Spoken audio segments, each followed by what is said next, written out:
Hello, everyone, and welcome to this month's episode of Senior Travel Adventures. As always, we try to go out and look at all the cool places in the world and bring on people to talk to. And today I have with me Lisa Watson. Lisa is from Canada, and we've met through some of the social media groups that I belong to. And you hear that a lot when I introduce people. But Lisa's very intriguing because her travel schedule is one that I would love to have. So thank you, Lisa, for joining me today. Thank you. I'm glad to be here and I'm excited to talk a little bit about my Egypt trip. Great, great. So that's what, you have so many great trips. We covered your Las Vegas trip a few episodes ago, but your friend Kathy stood in for you, so that was fun. But you've got quite the schedule coming up, so we'll talk about that a little later in the episode. So tell me about Egypt, because when I started seeing your pictures, and we're going to be showing some of them, well, we're going to show as many as we can, but there's so many cool things. And then, of course, I just want to get on a plane and go. Well, I'll tell you first and foremost about the trip is that our time schedule was messed up throughout the whole trip because all of our days started super, super early so Oh, that we could beat the lineup and beat the crowds and get to places sometimes while they were still closed. And we would be the first people in the door. And so we got to see all of the highlights of Egypt in our whirlwind trip. And we got to see them all ahead of the crowds, sometimes being the only group in there. So it was fantastic. We went I, to citadels, temples, all of the UNESCO heritage sites. We went on a 3-day river cruise, hot air balloon rides. And of course, we went to the pyramids and we rode on Bactrian camels while we were at the pyramids. and that was great. And I did notice when I was looking through your pictures, some of them seemed like they were in the dark. But I did recall that you said some mornings started really early. So you flew over there, and what was and you were with a tour group apparently. So what was your first place that you got to go to? So we started in Cairo and we did just sort of And some, what was your favorite thing there? I guess, just seeing Egypt for the first time. In Cairo, one of the big things that we did is we went to the world famous market that was there, the marketplace. It's called the Khan El Khalili Marketplace, and the place is huge. It goes on for blocks and blocks and blocks of aisles of sellers selling their wares. And it was just, we spent a few hours in there roaming around, and it was pretty neat. I was going to say, I don't know that a few hours would even be enough. I know you like to pick up trinkets and things as you travel. So what was the cool thing that you bought there? At the marketplace, I think that's where I bought my papyruses. So I Okay. bought some Egyptian artwork and brought home that were on papyruses. We had actually gone to a papyrus plant and watched how they learned to make this paper that they do this artwork on. And so we got a chance to see what it was like and how they make it. And then when we were in the marketplace, I actually purchased some and brought some home. Okay. All right. Well, okay, so let's talk about these incredible pyramids.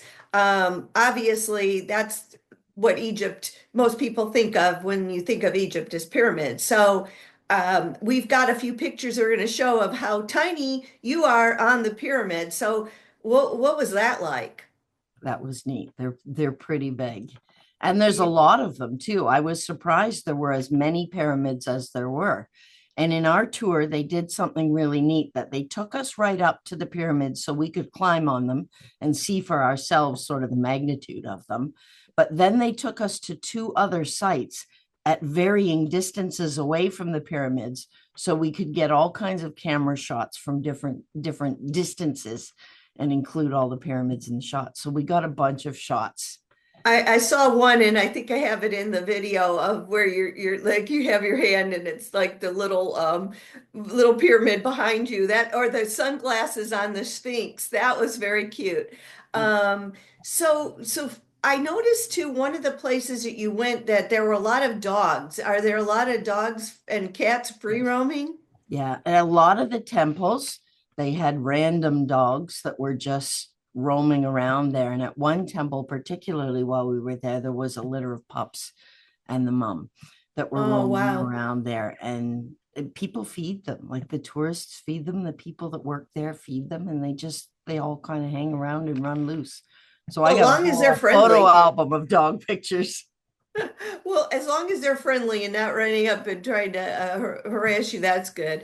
And so I saw that you went to, there was a place where there were men working with stone.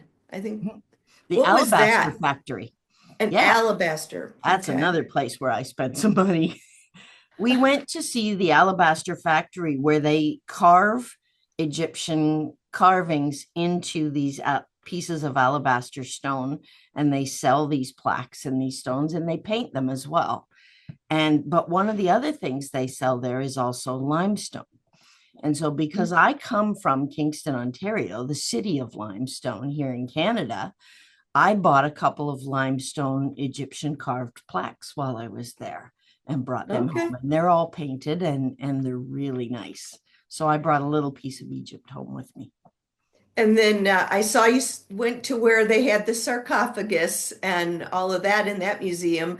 That was pretty amazing. Was there something specific that stood out to you there, or just it was one of those wow places?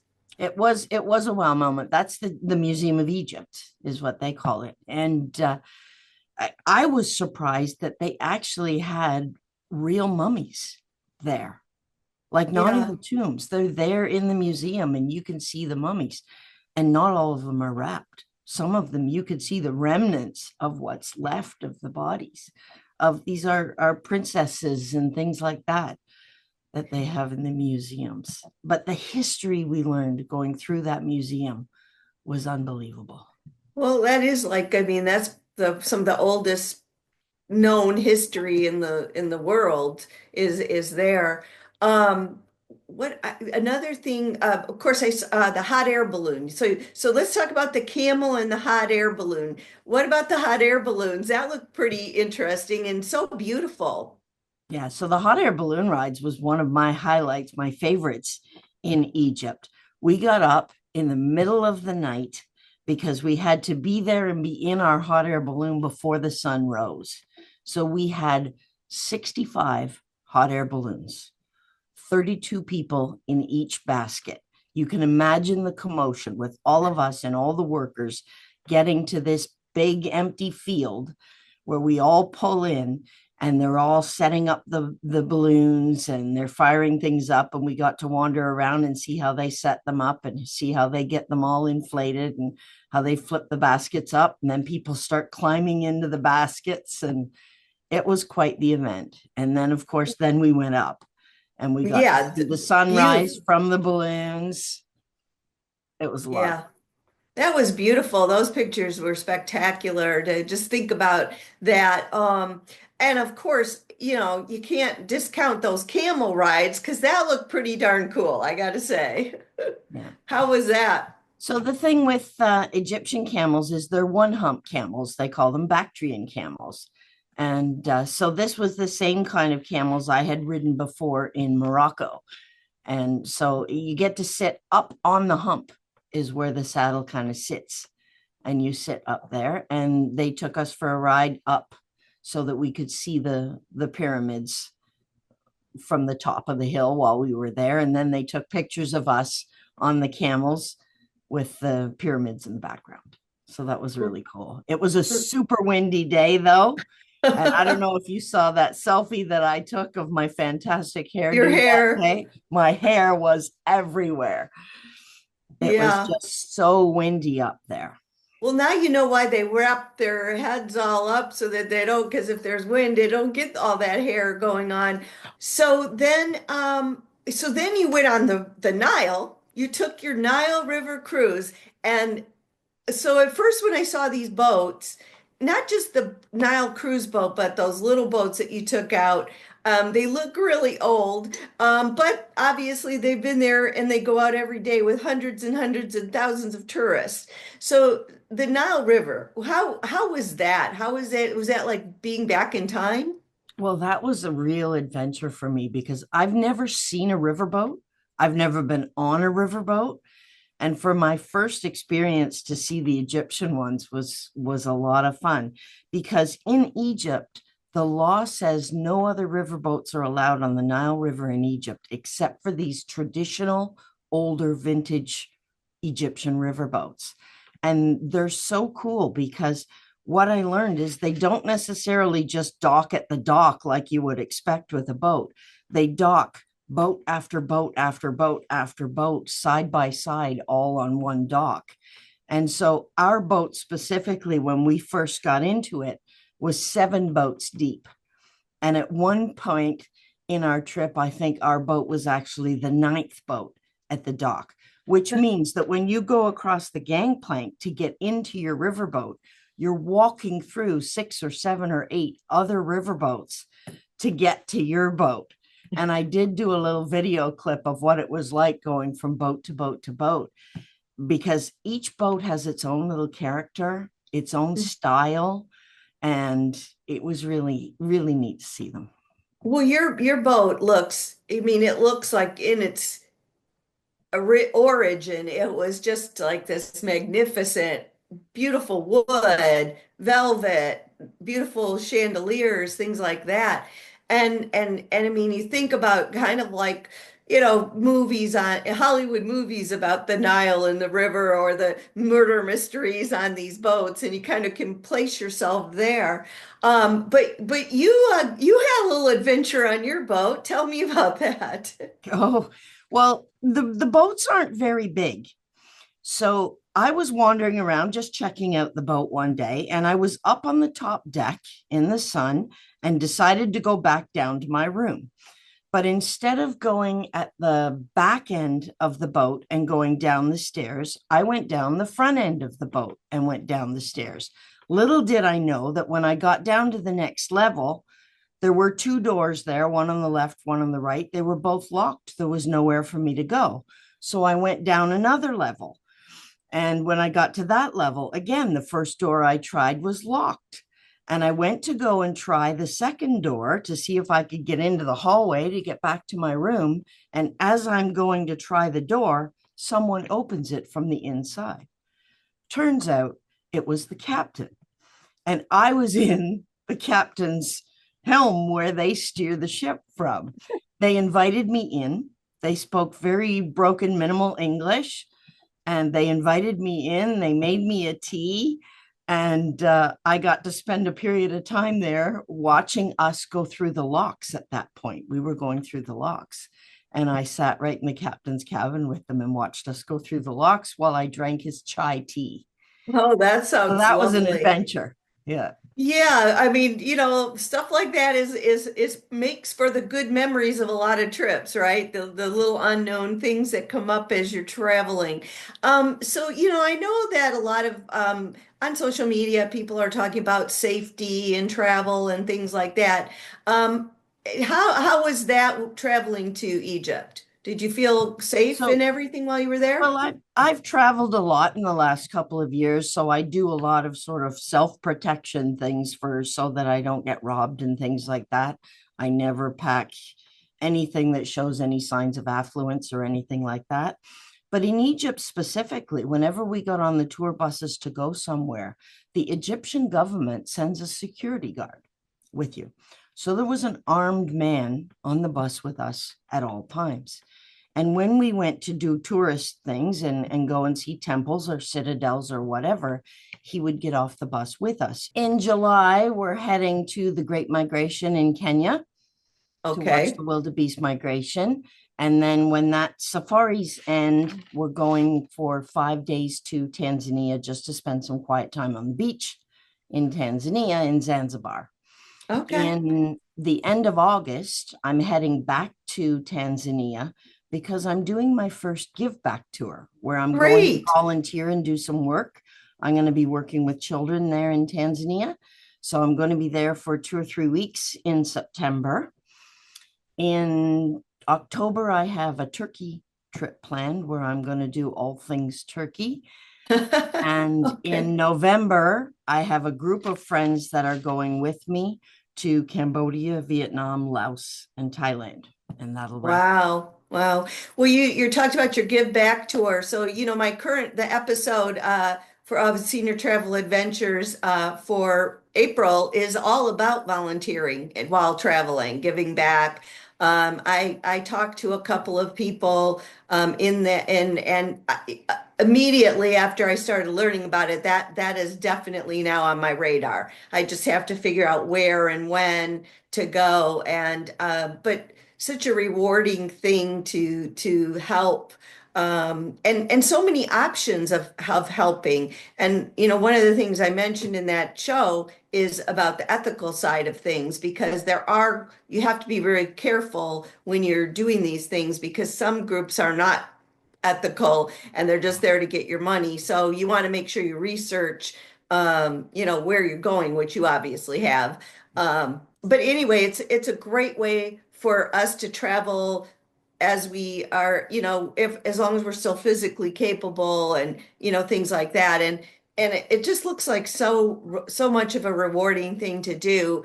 Plus, then you also get to see Tanzania and the animals and all of the things as part of that whole adventure. So that makes it very, very cool. Was there one really high point of Egypt that you would say everybody should go and see this? Or was it Well, just there were the whole so thing? many highlights. For me, one of my favorites was King Tut's tomb. So Okay. we spent some time at the Valley of the Kings.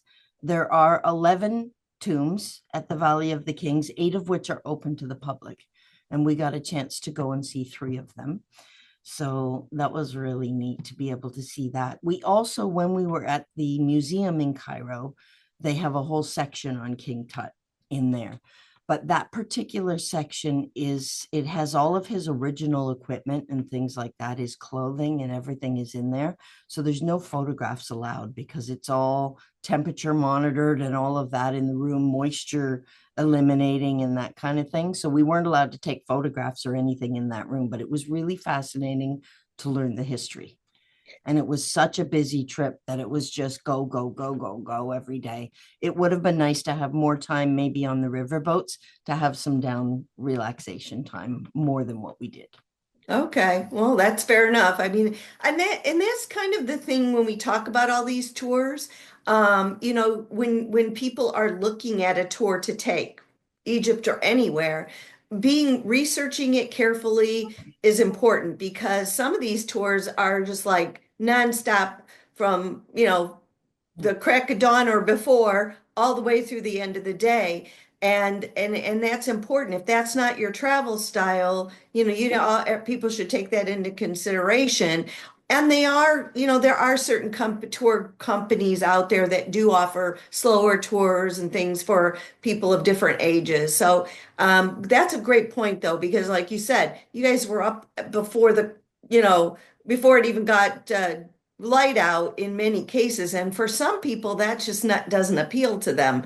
In fact, I'm going on a trip shortly with somebody who's not a early riser. So I don't think we only have one day that I know of that's super early, and the rest she could be okay with. But anyway, that's a great point. So well, we're already out of time, and as always, I love talking about all these places. It just gets me excited to want to go places more than I'm going. And but I really appreciate you taking time out of your busy day to join me today and talk about Egypt. Thanks. Thanks for having me. I appreciate it. No problem. So we'll be right back. In this short segment, I wanted to talk about an upcoming trip that I'm planning to take. I met a woman last year on a river cruise, and she has gone on the Camino in Portugal and Spain 8 times. She's in her 70s. Her health is good, but she's had some issues like I have, and she really inspired me. And so I started doing my research, and I have decided to do the final stage of the Camino, which is from Sarria, Spain to Santiago de Compostela. You have to do at least 110 kilometers, which is about 71 miles, in order to be able to get your certificate of completion at the cathedral when you end. And so I am undertaking this journey. I am training now. I'm going to be increasing my mileage. I am doing what's called the slow walk version. And what that means is that I am going to be taking that journey over about a 10-day period versus a 7-day period, so that I don't have as many miles per day, which I think will be a little bit easier on my body. I am also partnering with a company called Camino Ways, and they are going to set up my accommodations each night and move my larger bag from location to location. And I'll be carrying just a day pack with what I need for my journey during the day. This is going to be quite a preparation, not only physically, but mentally. A lot of people find this to be a really rewarding experience. I certainly think this will not be my last time on the Camino, just knowing myself. And I'm so excited to be going on this journey. I will give updates during the show as I'm training. And of course, when I'm done, I'll have a whole segment on the journey. I'm also writing blog posts on my website. So if you want to go there, I've written a whole blog just about getting prepped to and what made me decide to do this. So I hope that you'll go ahead and go to my website and look at my blog and stay with me as we go on this journey. And thanks again.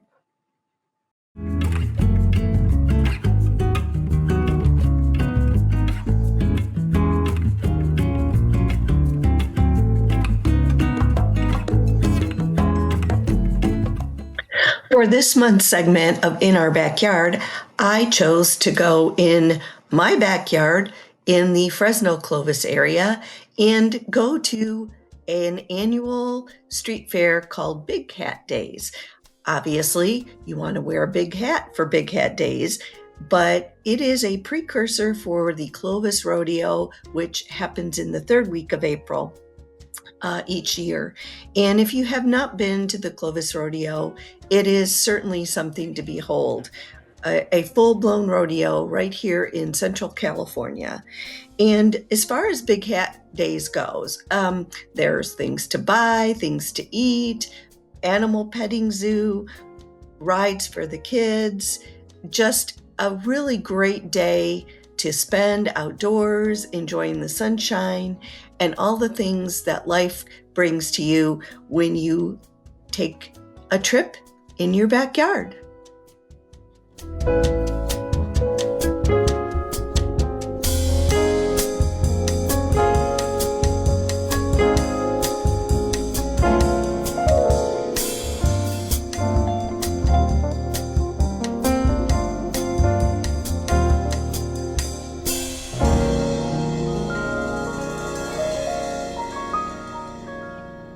So that's it for today's episode of Senior Travel Adventures, and I really hope that you enjoyed it. Our talk to Lisa Watson regarding Egypt and my trip on the Camino, really great stuff. So everybody take care and have a great day.